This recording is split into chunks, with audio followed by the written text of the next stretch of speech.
Hello बच्चों, आज हम लोग पढ़ने वाले हैं अक्रिय गैसें। अक्रिय गैसों को हम लोग कहते हैं इनर्ट गैसें, या इसको कह सकते हैं उत्कृष्ट गैसें। उत्कृष्ट गैसें को इंग्लिश में कहते हैं नोबल गैसेज। ये हम लोग वर्ग 18 के तत्व हैं और हम लोग का सबसे लास्ट यानी पी वाला का सबसे लास्टवां वर्ग है और ये हम लोग का लास्ट लेक्चर भी है। यह लेक्चर नंबर 8वां है, सबसे लास्ट लेक्चर है। इसमें पी वाला का पूरा समाप्ति कर दिया जाएगा इसमें ही। अब इसके बारे में जानेंगे कि अक्रिय गैस क्या है। तो अक्रिय गैस में हम लोग जानते हैं कि 18वें वर्ग में यह 6 तत्व होते हैं। एक होता है हीलियम, नियान, आर्गन, क्रिप्टॉन, जेनान और रेडान। तो हीलियम का परमाणु क्रमांक होता है 2, नियान का होता है 10, आर्गन का 18, क्रिप्टॉन का 36, रेडान का होता है 54 और जेनान का होता है 54, रेडान का होता है 86। इसका इलेक्ट्रॉनिक विन्यास जब बनाएंगे, इलेक्ट्रॉनिक कॉन्फ़िगरेशन करेंगे तो हो जाएगा 1s2 और यह हो जाएगा 1s2, 2s2, 2p6। इसका होगा 3s2, सॉरी यार, 1s2, 2s2, 2p6, 3s2, 3p6। 6 6 12, 4 6 18, 6 4 10, 2 12 6 18। यह हो जाएगा 1s2, 2s2, 2p6, 3s2, 3p6, 3d10। अब 4s2 अब 4p6 हो जाएगा। 6 4 10, 2 12 6 18, 10 28, 2 3 6 36। एंड देख रहे हैं पहला वर्ग था, पहला आवर्त था जो है तो 1s2, दूसरे में आ रहा है 2s2, 2p6, तीसरे में आ रहा है बाइक उसमें 3s2, 3p6, चौथे में आ रहा है 4s2, 4p6, तो पांचवें में आ जाएगा 5s2 और 5p6, छठवें में आ जाएगा 6s2 और 6p6। एंड देख रहे हैं बाइक उसके जो इलेक्ट्रॉनिक विन्यास की जो संरचना पूर्ण रूप से भरा हुआ है। 6 2 8, 6 2 8, 2 पुरुष भरा हुआ ही है। 6 2 8, 6 2 8, 6 2 8, यानी ये पूरा का पूरा अष्टक भरे हैं और पूरे पूरे जिससे अस्थाई है। तो इसमें क्वेश्चन पूछता, बहुत ही जबरदस्त क्वेश्चन पूछा जाता है कि क्या कारण है कि अक्रिय गैसें जो होती हैं किसी के साथ अभिक्रिया नहीं करती हैं। तो इसमें हम बता देंगे कि जो अक्रिय गैस होती हैं वो किसी के साथ अभिक्रिया इसलिए नहीं करती क्योंकि इसके बाह्य कोश जो होता है उसके इलेक्ट्रॉन जो होते हैं पूर्ण रूप से भरे होते हैं, जिससे यह किसी के साथ अभिक्रिया नहीं करती हैं। अब इसके बारे में जान जाएंगे कि इसमें जो होता है यह पूरा का पूरा यानी रेडान को छोड़ करके, तो रेडान को जो होता है रेडान को छोड़ करके अन्य जो सभी तत्व होते हैं ये पूरे के पूरे वायुमंडल में पाए जाते हैं। लेकिन तो इनकी जो प्रतिशतता होती है बहुत ही कम होती है, लगभग 1% के आसपास में इनकी प्रतिशतता होती है। यह उत्कृष्ट गैसें की प्राप्ति बहुत दुर्लभ है, यानी जो हम लोग प्राकृतिक में बहुत ही दुर्लभ है इनको पाए जाने की जो है प्राप्ति करने की। तो इसलिए इनको क्या कहते हैं, रेयर अर्थ का, रेयर गैस भी कहते हैं। रेयर मेटल तो कह नहीं सकते हैं, तो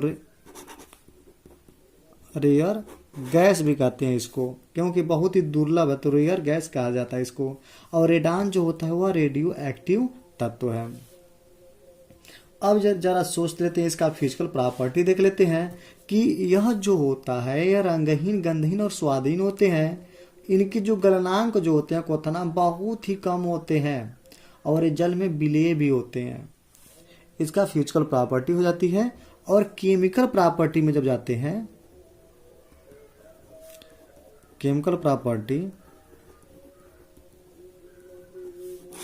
देख लेते हैं इसमें कि जो हम लोग होता, जो जेनान जो होता है, जेनान वह उसकी आयनन ऊर्जा बहुत कम होती है और आयनन ऊर्जा जो जेनान की बहुत कम होने के कारण यह ऑक्सीजन और फ्लोरीन के साथ अभिक्रिया कर सकती है। जो जेनान होता है इसकी आयनन ऊर्जा देखिए, आयनन ऊर्जा जो होती है बहुत ही कम होती है, जिससे यह फ्लोरीन और ऑक्सीजन के संग अभिक्रिया कर डालता है जेनान।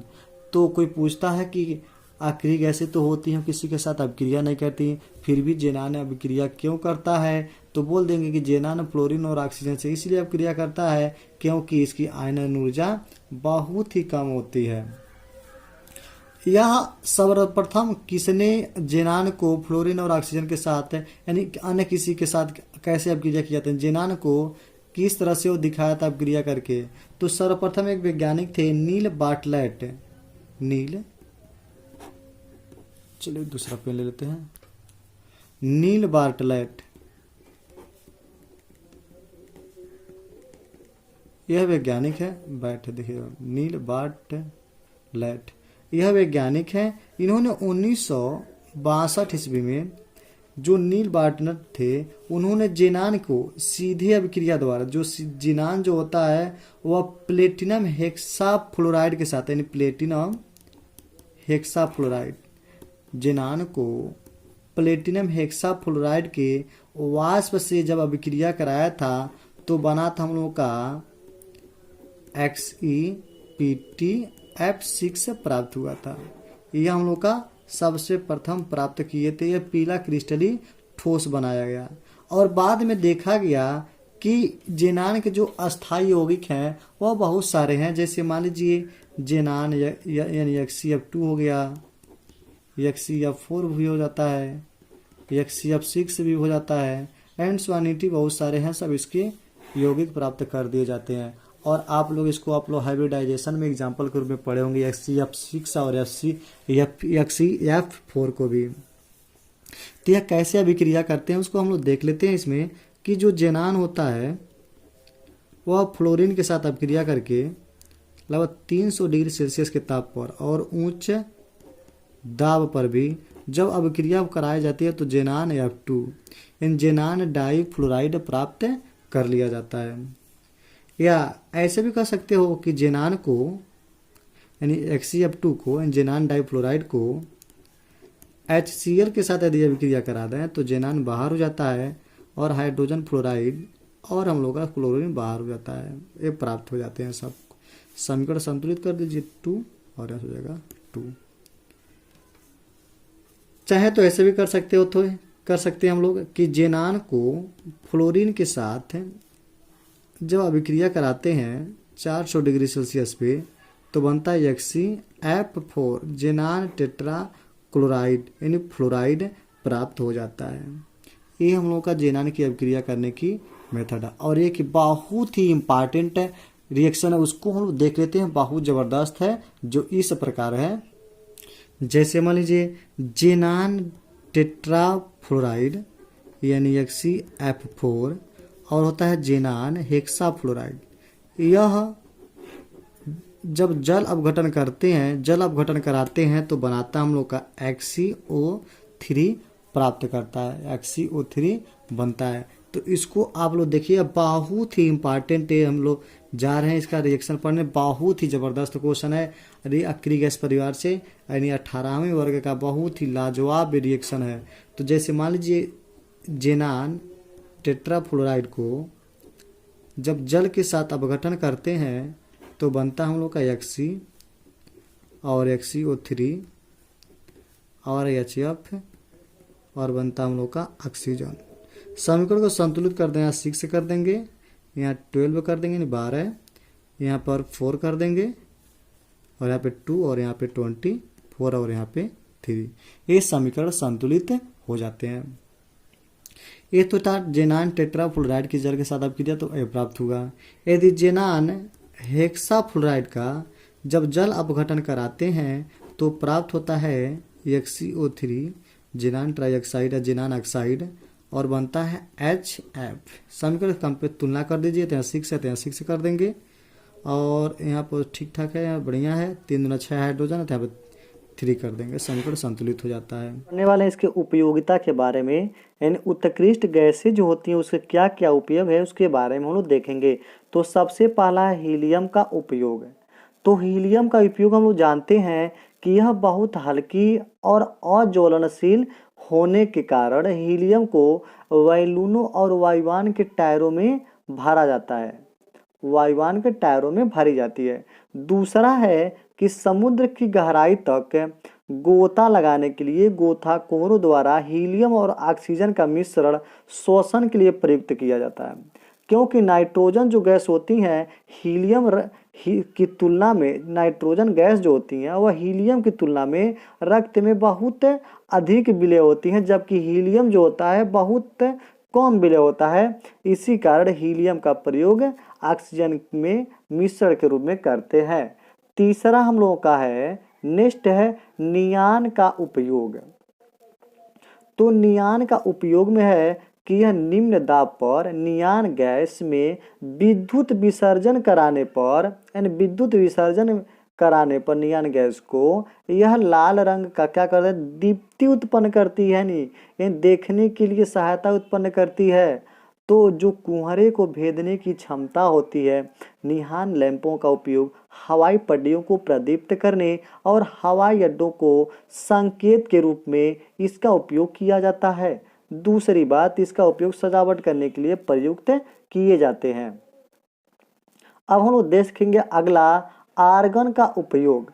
तो आर्गन का उपयोग क्या है? आर्गन का देख लीजिएगा उपयोग कि यह विद्युत बल्बों, रेडियो वाल्वों में आदि में भरी जाती है। आर्गन का उपयोग निष्क्रिय वातावरण कोई वातावरण न हो इसका प्रयोग किया जाता है निष्क्रिय वातावरण करने के लिए। नेक्स्ट है क्रिप्टॉन का उपयोग। क्रिप्टॉन का जो उपयोग होता है वह विद्युत विसर्जन में किया जाता है, वह क्रिप्टॉन का ये सारे उपयोग हैं। अगला टॉपिक हम लोग का है जेनान और रेडान का उपयोग। तो जेनान का कोई उपयोग नहीं होता है, ठीक है। जेनान जो होता है उसका कोई उपयोग नहीं होता है, देख रहे हैं, जेनान कोई उपयोग नहीं है। जबकि रेडान का उपयोग क्या करते हैं कि रेडान 86-222 जो रेडान जो होता है 86 जिसका परमाणु भार होता है 222, तो जो रेडान 86-222 होता है वह रेडियो एक्टिव गुण होने के कारण कैंसर के उपचार में इसका उपयोग किया जाता है। ये तो था हम लोग आखिरी गैसों का उपयोग था। और बहुत ही ज़्यादा क्वेश्चन पूछा जाता है जेनान यानी उत्कृष्ट गैसों का क्या क्या उपयोग उसको पूछा दिया जाता है या किसी का नाम रख करके पूछ दिया जाता है। बहुत ही ज़बरदस्त क्वेश्चन है और यहाँ से हम लोग का टॉपिक यहीं पे पूरा की पूरी समाप्त हो जाती है। एक क्वेश्चन हम लोग देख लेते हैं, पीछे पड़े भी हैं, शायद देख लीजिए, समझ भी जाएंगे कि आप HCl से क्लोरीन तथा क्लोरीन से HCl कैसे प्राप्त करेंगे। बहुत ही ज़बरदस्त क्वेश्चन है कि हम लोग जानते हैं कि मैंगनीज डाइऑक्साइड को यदि हाइड्रोक्लोरिक अम्ल के साथ आप क्रिया करावें तो क्लोरीन गैस प्राप्त होती है, और यदि क्लोरीन गैस को जल के साथ आप क्रिया करावें सूर्य के प्रकाश में तो हाइड्रोक्लोरिक अम्ल और ऑक्सीजन गैस मुक्त करती है। और इसी के साथ हमारा पूरा का पूरा पी ब्लॉक 100 रूप से समाप्त हुआ। अब हम लोग नेक्स्ट मिलते हैं अगले वीडियो में, तब तक के लिए धन्यवाद।